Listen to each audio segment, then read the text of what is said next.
The sounds of flashbangs or fireworks could be heard going off as the police began removing metal and plywood barricades around the tent encampment on the UCLA campus, with several of those who refused to leave detained.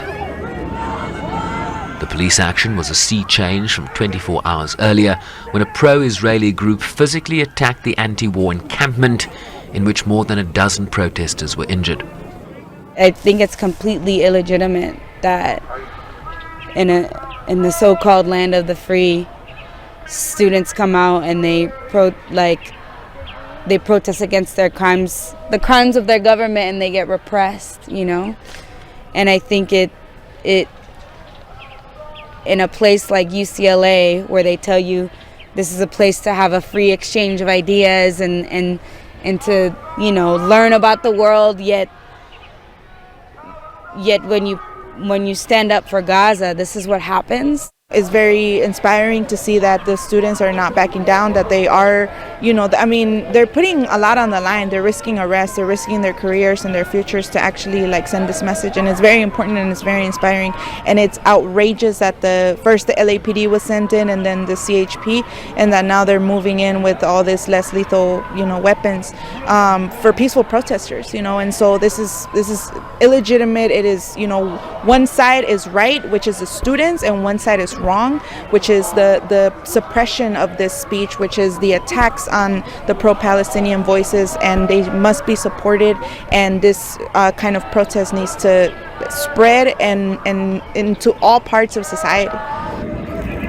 This action follows scenes in New York, at Columbia, City College and Fordham universities, where police also acted to clear encampments, with hundreds of arrests having been made since Tuesday night.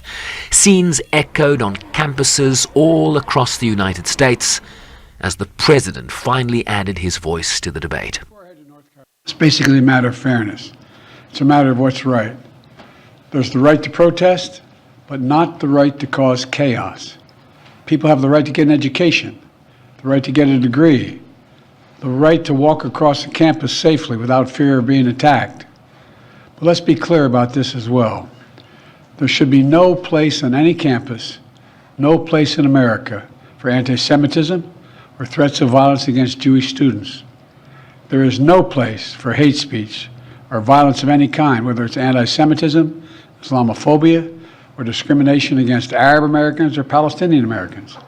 It's simply wrong. There's no place for racism in America. It's all wrong. It's un-American. I understand people have strong feelings and deep convictions. In America, we respect the right and protect the right for them to express that. With the issue now a hot potato for lawmakers on Capitol Hill, with some painting the protesters with a broad brush. The terrorist sympathizers in these little Gazas aren't peacefully protesting Israel's conduct of the war.